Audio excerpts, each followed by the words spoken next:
Welcome back to another insightful episode. I'm Ella Rivkin, and today we're diving deep into the topic that resonates with every business owner out there: the why, what, when, and how of pivoting your company.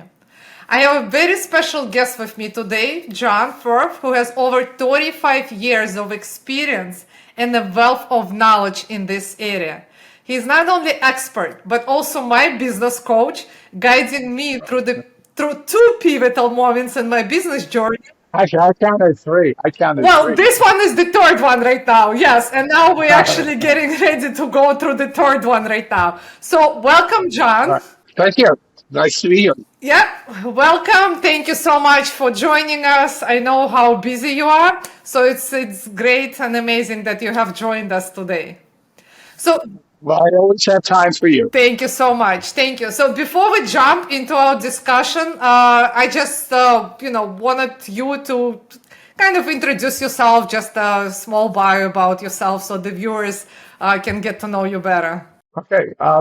Very quickly, I didn't start life out as in business. I actually started out as a composer, a music composer. I went to Harvard undergraduate, then spent time in Germany, both as a composer, but also then as an entrepreneur, which then led me to finally forget about composing, which is impossible to make money at. So I got my MBA here in New York University, which is where I'm from. Started out as a strategy consultant, did that for 20 some years until I decided it was time to make myself independent.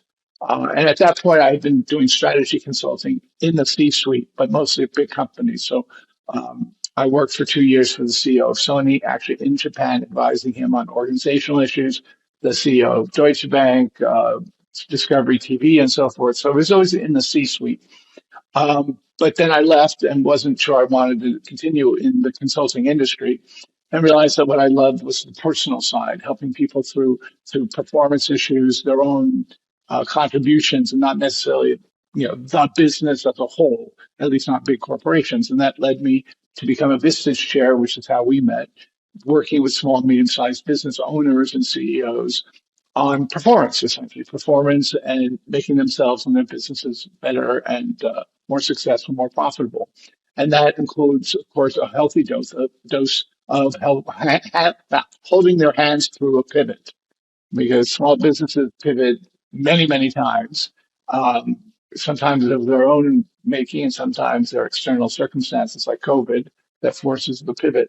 So I've been doing this for about 8 years, and I've had the great joy of working with you and Vitaly and your brother. So I'm looking forward to the dialogue. Yes, thank you so much. Thank you for sharing your story. Yeah, it's interesting that you mentioned about how we met and the Vistage and how you started working in helping business owners to pivot. And this is exactly, you mentioned that you started doing this 8 years ago, and this is exactly 8 years ago when I started going through this challenge in my business. It all started like with this personal internal feeling where I wasn't happy, and my personal life, my health, like every aspect of my life was impacted. And this is when me personally, I felt that there's something needed to be done in my business, because at that moment the way I felt is that the business was consuming all aspects of my life, all areas of my life, and I knew that I needed to do something. And this is how we met, because I started searching, I started reaching out, and surely I met you. And then COVID started. That was another pivot moment. And I love how you mentioned sometimes it's something that happens, some kind of a crisis, or sometimes it's something that we go through on a personal level, or we feel that something going on.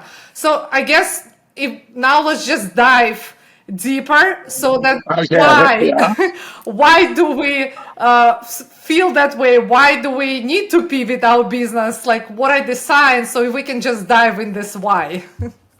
Yeah. Well, you mentioned two important things, which is there was one that was a personal pivot where you just felt it wasn't working. There was, and now I'll give you my perspective. When I started working with you, you were making good money. You were actually, I think at one point, the most profitable business in terms of percentage of revenue. So, considering that there were a number of people I've worked with who can't even do that, but actually loved their business more than you did. I think you had really lost the taste for the business the way it was being run because of everything you said, the impacts on your personal life, which is generally where it starts. But also, I think this gnawing sense, my experience was gnawing sense that either you should be doing something completely different with your life, or you have got to figure out how to rearrange it, all the pieces, so you could have a life and that you weren't doing what many people do, which is working like mad and not seeing the results you want. And that's sort of where you came. I would say how I described when you started working with me was this feeling like something's got to change. And if it means I just throw the whole thing away and start over, then so be it. And I think that's, when you get to that point, I just had a client of mine literally do that this morning. He wrote to me this morning and to everybody else that he was going to shut down his second business. It was just too much. Oh, So you decided to continue. He decided to quit. So, that's usually the binary choice. You either pivot and fix it or you quit. And, many customers like you decided to not quit and to really give it a go. And I have to applaud you. I only advised you and helped you. You actually did the hard lifting, the heavy lifting well, thank of you. actually But here's doing a it. little secret, and is that I Uh, actually, in the beginning, I felt that I wanted to quit as well. When I yeah, that's started what I heard. to Great. Yeah. experience that feeling, obviously, the first thing that came to my mind is that's it. I had enough. I wanted to quit, and I want to do something else. It's, it didn't bring the joy and excitement as I used to. It's just like completely consumed me. And talking about that, is there like some signs typically? I mean, I did mention my signs. Is there like other signs that Uh-huh. typically business owners experience to identify is okay, that's the moment is, to why you need to start thinking about pivoting? Well, business owners are um, should be fairly in touch with who they are and their emotions because often they're alone, so you have a lot of time with yourself and often not with people to talk to. So you become, I think, hypersensitive to how you're feeling about something, and you want to feel. One reason I think why people become entrepreneurs, and from our discussions, I think it's true for you, is there's a real joy and excitement of building and owning something. And that, of course, is only one half of the story. The building and owning comes with existential fears, burnout, all sorts of problems. With you, yeah, you were definitely on a horn of a dilemma. So I would say when you walked through the door, you could tell there was a problem. I mean, there's yeah, you were a little unfocused. You were sort of going in different directions. You were clearly in the need to make a decision, and I think the reason why you came to me, from my point of view, was that you just I had the sense you intuitively knew what you had to do, vaguely. At least you knew you had to do something. But you needed someone to help validate it, to maybe cut out all the extraneous stuff that you were getting distracted with, get you laser focused on the fact, one, why, that you had to do it. I think you were crossed over that bridge when we met. You knew you had to do something. You just didn't know what, which we're going to talk about in a second. You didn't know when, and you didn't know how, which is why. But you were definitely ready. And from my point of view, you were different than a lot of people I work with because you were making so much money at your business, and you were the sole breadwinner. And that made it even harder for you. I think it did make it harder for you. And I say that to you: do not throw away the baby with the bathwater. That's your existence we're Yeah, talking about. yeah, Whereas with some others, if they're having problems with profitability and sinking their own money in, the decision may indeed be a little easier yeah. than the one you had. Okay, all right. So then once the business owners identify why they need to pivot, and one of the ways I assume is to have a mentor, a coach, someone that will help them to identify this, as I had you. I guess let me, before we're gonna go to the what, if we can just talk a little bit more about like why is it important to have a coach and mentor to identify this why, and then obviously to help you throughout this whole journey. If you can just share like why is it Yeah, well, important to have someone? Yeah, and by that, so you should refine it. Just coach or mentor. It could also, in some cases, be a pastor, a priest, a rabbi. I mean, somebody who has um, a vested interest to see you succeed.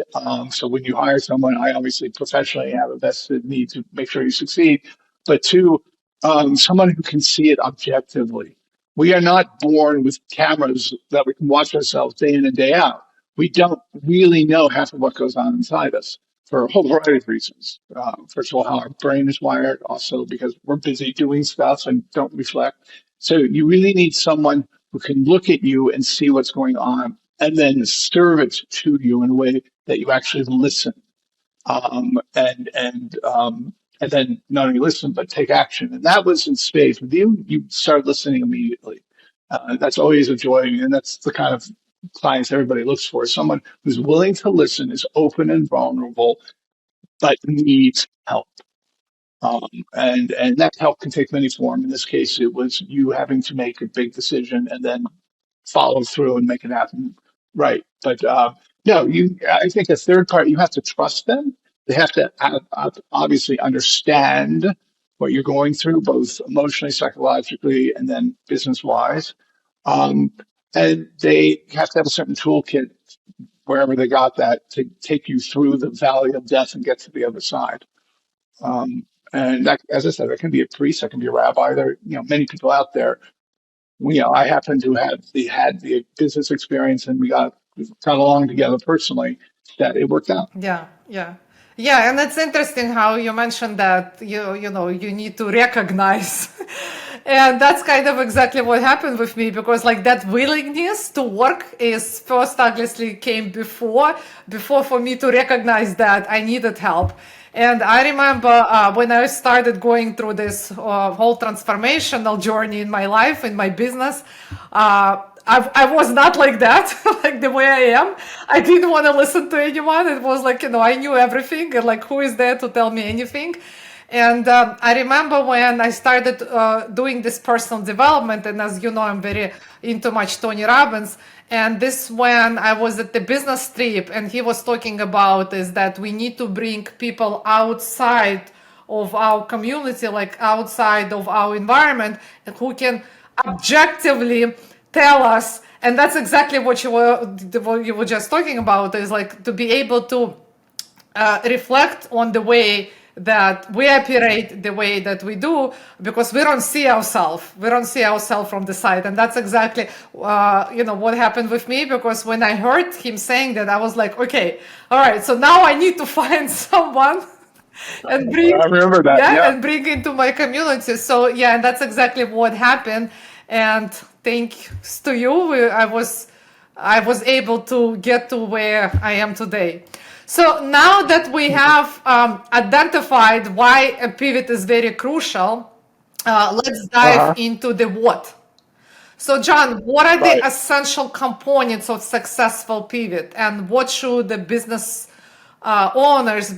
focus on during this process?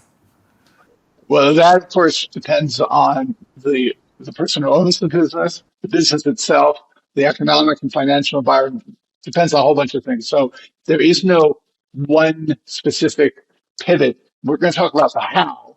There is best practices, but what you do, in other words, what part of your business, think of it as a business model with several components.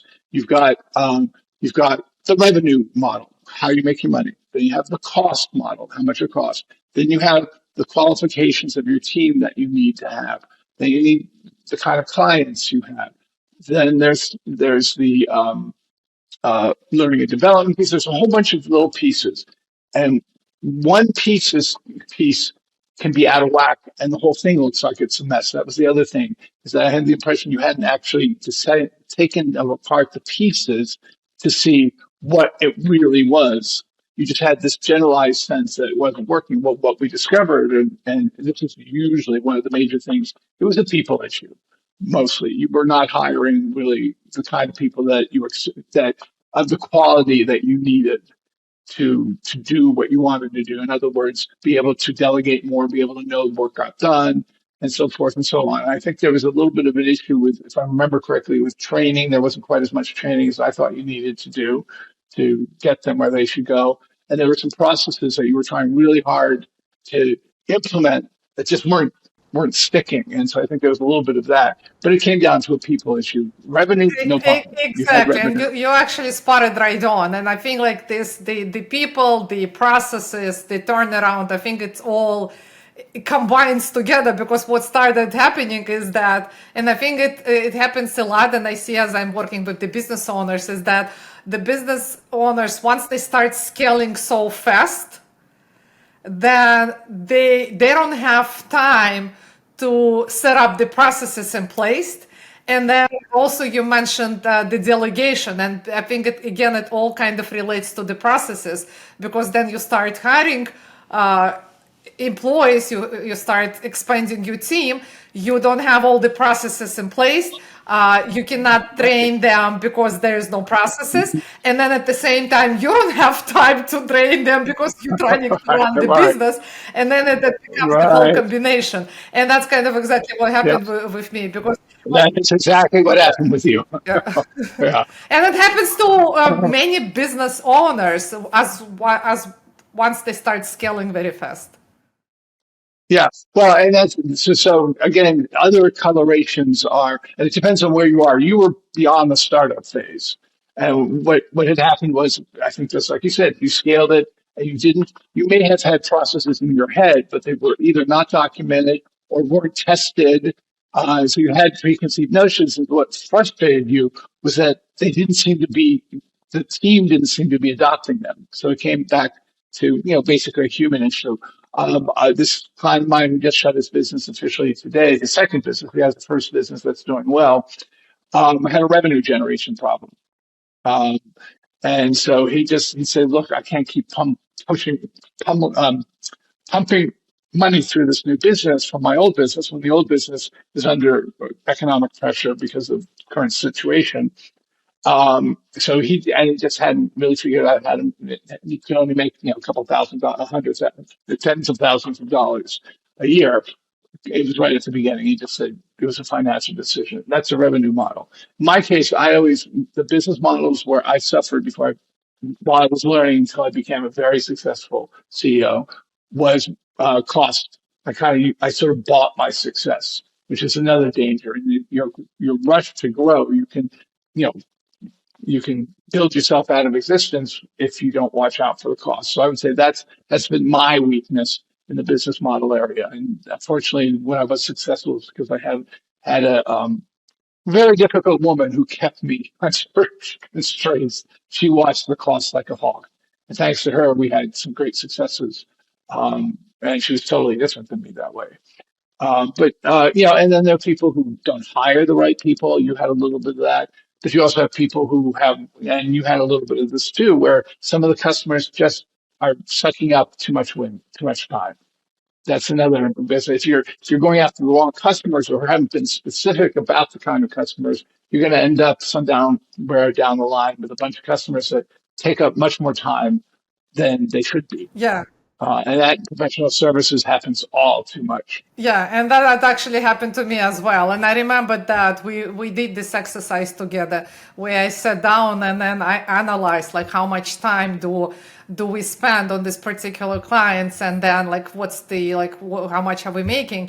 At the end of the day, it all comes out the same. It goes out, we spend the same amount of energy, making $100 or 1,000 or 1 million. And then when I actually learned that aspect, I was like, okay, you know what? This is when I started that transformation in the prices and the service. I remember that. Yeah. I can actually remember the meeting when suddenly you became very aware of that. Yeah. Partially being able to be aware of that. I mean, some people, and often I do that exercise and similar exercises to see if we can find the issue. But in professional service, it's almost a given. And we have wonderful ways to justify it in our head. Oh, you know what? I just really love working with this person, so I'm just going to spend more time. That's one justification. Or another lie we tell ourselves is, well, there's a huge potential if this person's happy. It's going to send me more money or make more referrals or something. You know, always ways to justify it. And they're usually just that. They're justifications. They're not reality. You're just trying to make yourself believe that you're not screwing your business, and you are. You know, the people who are good clients who pay regularly and all that wonderful stuff are the clients you want. The clients who either, you know what it is. Um, but it can be a number of those pieces of the business model, or it could just be one thing that needs to change. Automation. Often businesses don't, or two things. If you remember Alan, I won't say his last name, he hadn't kept up with the industry. So everybody was consolidating around him, but he missed the chance to pivot, which was to actually let himself be bought and become part of this bigger entities. And now he was a sole player in the midst of a lot of larger players who were consolidating. He didn't pivot. That's an example of when he should have pivoted, and I bit the bullet, sold his business. He was about 3 years too late. So when all the signs are there, our brain can still work against us and still not perceive, one, that we have to do it, but what it is that actually has to happen. In this case, he should have sold his business. That was the pivot he should have taken. Yeah, so now that you're talking about this, okay, so then there's the science of why. We just discussed the what. And then you just mentioned about the missing the moment of when. So yes, Yeah, exactly. yes. So There you go. you gradually got to that point yourself. So I guess Yeah, timing is everything. So everything. yes, John, can Absolutely. you share some of the? I mean, you started already. If you can share a little bit more of like, wow, how is it important the timing, not to miss the timing, and like, what are the signs of Yeah. recognizing this the right timing to pivot and to initiate that pivot? Aha. So already, it's not about necessarily being faster. Timing has to do with hitting it at the right point. Sometimes you have to slow down. And you are by nature speedy or fast. You think fast, you act fast. So that's all great. And that's what's contributed to your success. In your case, actually, we slowed it down a little bit. Well, I we mean, I in the consciously, beginning, I wanted to go fast, fast, fast, and then when you told me that I needed to slow down, I was like, okay, I can, I need to go fast. I need it like yesterday. So right, that's it's right, very interesting that you're mentioning that because for me, for myself, like slowing down, that like I couldn't understand that. And it took me a right. while to realize that. And I do feel that, like working with so many business owners, I think, that especially like, this achievers, overachievers, for us being Yeah, able to recognize that it's okay to slow down and actually slowing down is going to get us to where we want to be. I think that's the yeah. It's an imperative. It's an imperative. It's not only okay. Sometimes you have to be You patient have to be patient. with things Yes, like you that. have to be patient, and it's very imperative to recognize that it's okay to slow down. It's okay to take a step back and then start moving gradually. Yeah, so I love that you Yeah. mentioning that. Yeah, and as I said, I inadvertently talked about Alan, but yeah, that was somebody who missed the timing. So it literally is timing. What is that point in time that is optimal? Now, it's, there again, a coach might be of help to find it. In my case, it was as simple as, make sure well, in your case, make sure she knows what she's going to do. There you go. We hadn't really worked out the one, and that you're committed to it, that you were committed to it. Often, those are the two things that if I have to slow somebody down, it's let's be really clear on what it is you have to do. Let's not just start doing things. And then, are you committed to doing it? Because it can take time, it can cost money, it can be risky. And that's essentially, what I do with some people. Now, other people are too slow. Like, yeah, like a couple of others where they're wearing the blinders. They don't want to see. Like getting in even just to the why is already a lot of time. But I've learned over my lifetime, it's better to wait and not impulsively do something than to, even if you think it's 100% the thing to do, still to take the time to think about it, to talk to some people. it's just, I was just saying, almost every day I think about it. There's certain things where people say, wow, you waited to do that, or why didn't you do it immediately? It's like, something told me not to answer that email immediately. And then something would happen. It was like, wow, if I had answered that email then, I would have missed an entire thing that would have actually fixed the situation, for example. I can't get specific, but there's lots of times that having just waited a day or two to answer an email or do something has suddenly been like, thank God I waited. So I've really become very much a proponent of patience as a virtue. And when it comes to pivoting, be really careful to do things impulsively. In other words, take the time you need. Nobody's going anywhere. You're not betting on. You're not a day trader on the stock market. You're in it for the long haul as an owner. You're running a marathon, not a short sprint. Yeah, yeah, Um, absolutely, totally agree. Yeah, yeah, patience is, yeah, yeah, that's something that I needed to learn as well. And, yeah, talking about, and you did. And you were yeah, yeah, And you did. You were open. And, if you're not open and vulnerable and willing to say, I have a problem, I need to fix it. As I said, there are some clients who sort of vaguely think maybe, but the business seems to be doing okay. And then, then usually what has to happen is something bad has to happen so that then I can say, all right, so you see it's not so great. We got to fix it now. We have a concept in coaching, or I heard it once in a Vistage training, where this guy said, my business is I let them go to the edge of the cliff, and before they fall, I yank the rope back so they don't fall.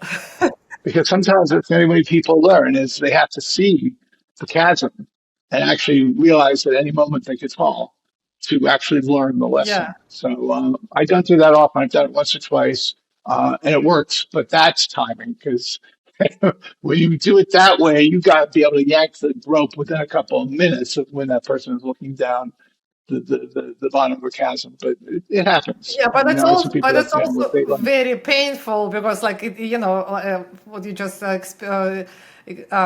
Because I went through the same thing too. Like sometimes I wouldn't be patient and I would just, okay, let me just answer this phone call, let me just answer this email, and then obviously I'm answering based on all these emotions, and then there is of course consequences, and these consequences are very painful.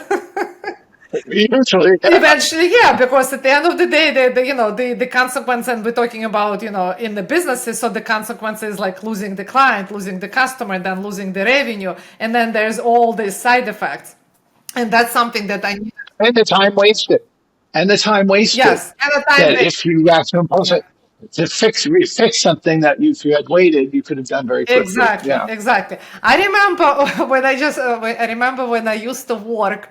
When I just started career in taxation, and I remember when I was working in the office, the owner of this office, he had a favorite phrase, and it seems like it always worked for him. He would always say, Uh, the problems are just gonna get fixed by themselves.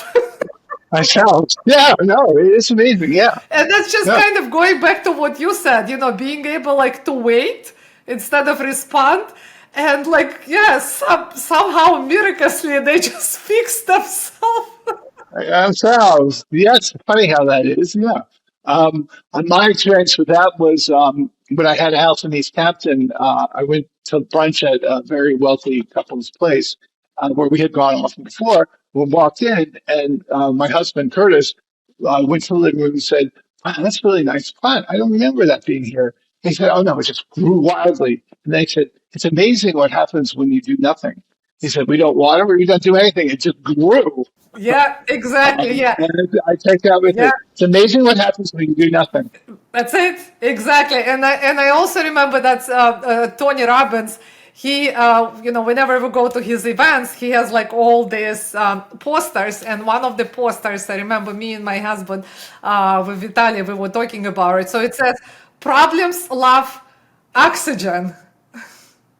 So basically, that's kind of again going back to what we're That's talking good. about. So, like if we start talking and dwelling and doing something, like we kind of, we're giving them oxygen, we're putting this more on fire. So versus just, okay, just, let it take Yeah, care of no, itself. right. Yeah, exactly. Now, I hadn't a number of the toolkit, number of my tools that I developed since the main portion of when we worked. Last time we worked was really more with Vitali and you occasionally, but when you and I were working, I hadn't developed the whole concept. I hadn't taken the course on positive intelligence, which now every coach seems to be taking. So what you just talked about is letting your saboteurs go hog wild. What happens is you're going to sabotage yourself if you start feeding the brain that says, oh, it's a problem, we're all going to die. Blah, blah, blah. And when your gremlins or your voice in your head get the better of you, you're feeding them oxygen.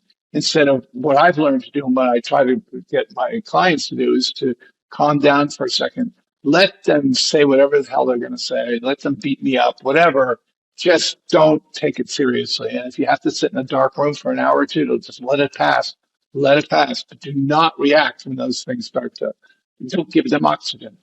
All the voices, whatever goes through our head of like, you never were good at what you did, John. Why did you ever think that was going to work? And, you're this, that, and the other. I just now, and now it's got to the point where I don't think those things anymore. I just don't think them.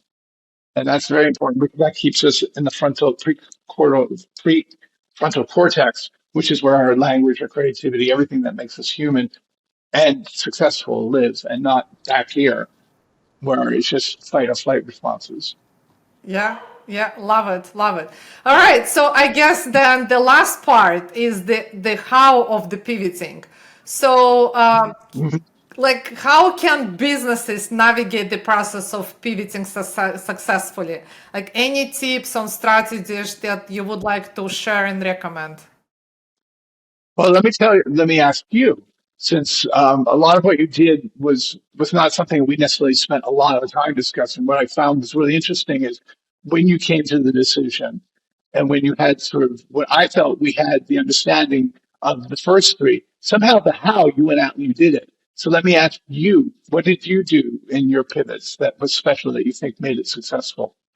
Well, it's interesting. You mentioned somehow the how made it happen.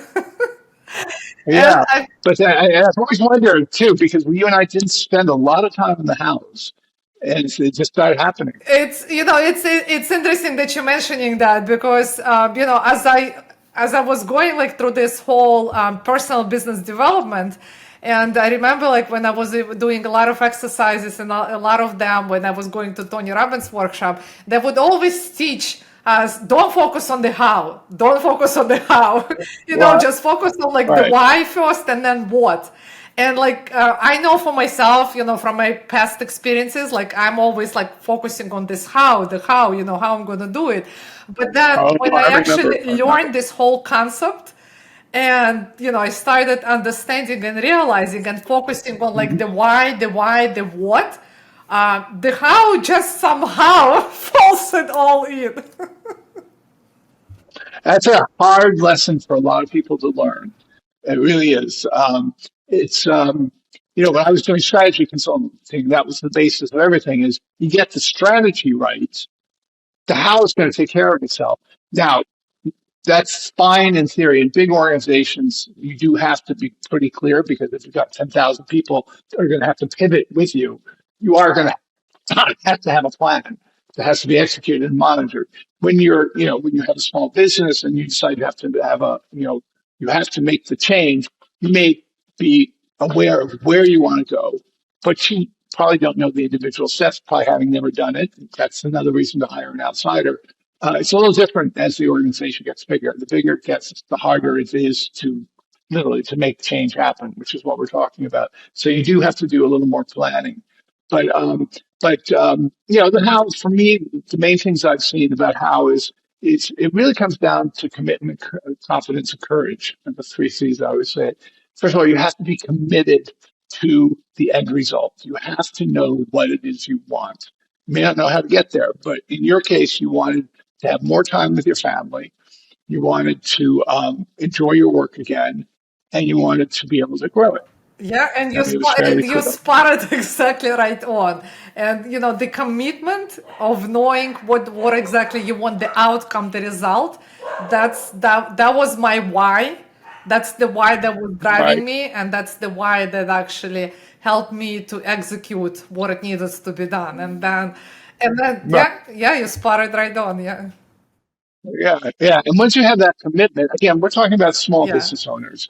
As a CEO of a large company, you can have all the commitment in the world to doing it differently, but you've Yeah. got to recruit all these people into your vision, and that's a lot of work. You have to do a little bit of that, but what you do need is courage because you are putting a lot of stuff at risk. In your case, being the main breadwinner and making very good money, that required a lot of courage at some point to just say, I don't know how I'm going to do it.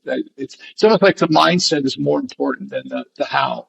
But in terms of best practice with how is indeed you do at some point have to figure out what this thing is going to look like, and then start thinking of if you're going to if your team's not performing and you've tried everything, and you come to a decision on have to fire half of it and get another team, then you have to know how to hire better. In fact, I think you and I worked on that as well. Is what is the ideal way to hire? So, there are how's best practices. You look for cultural fit. Obviously, the technical side has to be there. You have to feel comfortable with them. And there's a process you use.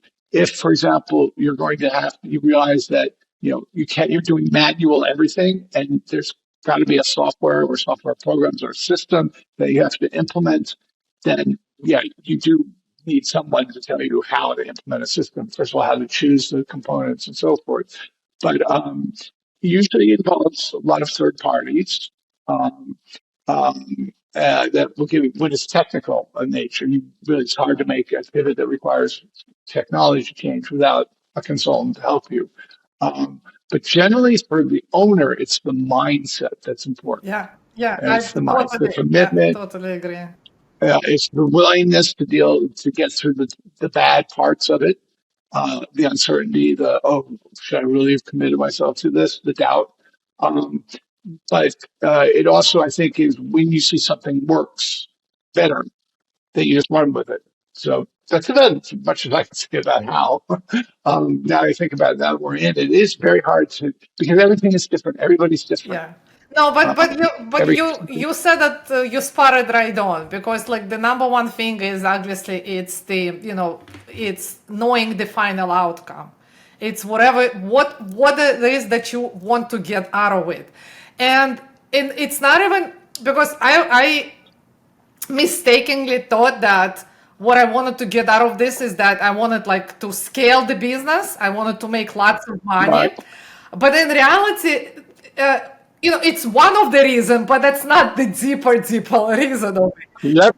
Yep. I Yeah, remember and that. I Yep. remember me and you, we did that exercise, and we did a lot of these exercises because, like, being able to understand the why behind this whole thing, and I experienced this in with my business clients as well in our business is like, okay, like, they all like ambitious, they want to grow, and this is great, but there has to be like there's actually a different reason besides why they want to scale and grow this business. So there's like a deeper meaning. And then once I was able to discover that, and you spotted right on, I wanted to have more time to myself, more time to spend with my family, to be available for my family, for my friends, and so once I was able to discover that, that kind of was my like the light at the end of the tunnel. Yeah, that was your vision. That was your That vision. was the That's why we vision, talked about right? having a vision. Yeah, yeah, Right. It's very truism. yeah. And You then don't have to with know in this, it's detail. this, not the money aspect. I mean, the money already comes together with that. It's afterwards. Right. And the second, as you mentioned, is the mindset. So that's another thing that was completely, again, for me to realize that first, the real why I needed to completely upgrade my mindset. So, and that was another thing that tremendously helped me to get to where I am. Like we all come with sets of different limited beliefs, and then especially, I mean, like I know for myself, I'll talk about myself, like being an immigrant, coming from the broken family with no income, like going through all these different life challenges. Up until even today's day, like my parents thinks that they tell me, I was like, okay, but I learned how to filter them, not to impact me. So I think that was the biggest challenge for me is to being able to upgrade my mindset, and then see Yeah. Yeah, Absolutely. and being able to see, reflect on like what am I doing, how am I doing, and being open to perceive the the feedbacks and being able to reflect on them, as you mentioned before, is like being able to listen to someone when someone tells you what's going on from their point of view, not just my point of view. Right. And not get defensive and listen. Yeah, but you're right. That's a perfect story, which is, again, why do you have a third party? Because they can see things that you can't see. So, I'm not a big proponent of watching body language because it can lie sometimes. I'm a big component of energy. You can just tell from the energy with somebody when they're committed and excited and when they think they need to be committed and excited. And with you, it was clear that the making more money scaling wasn't that exciting to you. It was the prospect of having everything tied up nicely so you could go on vacation and so forth. And a lot of that was me just sensing the energy when you talk. And it sounds sort of mystical voodoo. It's actually very easy. You can tell when somebody, and you can't see yourself literally, but I can see, when the energy comes, when your face lights up, and when you're trying hard to be excited about something, but I know you're not. And so I use a lot of that to determine really what the person should be visioning. And very often it's because they have some belief of what it's supposed to be, but that's not it. And it's that's where my skill, my craft comes in, is being able to tell when somebody is seriously interested and not telling me what they think I should hear, what they think I want to hear or something, but truly what's going to motivate them. And you know, you are probably the best example I have of my clients who really made the hard and fast determination that they needed a better work-life balance. That was what you were striving for. And then had we gone down the thing about making more money and scaling, one, you would have been miserable, but second of all, the actions you would have taken would have been much different than what you ended up doing, which was to make it things much better, much cleaner, and hire the right people so that you could have a life. Yeah, It's a totally different set of actions. yeah, yeah, yeah, totally, absolutely. Yeah. Listen, it was very challenging. Yeah, And no, but very rewarding ultimately. yeah, I was, and you did mention, yes, it does take a lot of courage, and that's kind of another thing is having that courage and believing actually in your vision. That's what helped me to have that courage, and Mhm. again, like not being so much focused on the how, because obviously going through this whole change, I didn't know that it's going to work out that way. And I think and I hear this actually very often when I speak with our clients, and they're always sharing like thousands of different excuses of like why they shouldn't be doing this, why they shouldn't be doing that. It's because of that person, because of these clients, because of this, and there's like so many different reasons, and it's natural because we don't know what's on that other side. But there's a Right, exactly. yeah, yeah. But Exactly. there's a very great saying that I learned with Dr. Joe Dispenza. I'm very into much into spirituality, and I love how he says, Uh-huh. and like I literally remind this phrase to myself every morning is, "You are the bridge between nothing and everything." It was a pleasure to have you here, and I do encourage our viewers is to share your experiences, your business reflections, and if you would like to learn more about John's work, I will put it in the comment, your contact information for those that looking for the mentor, looking for the coach.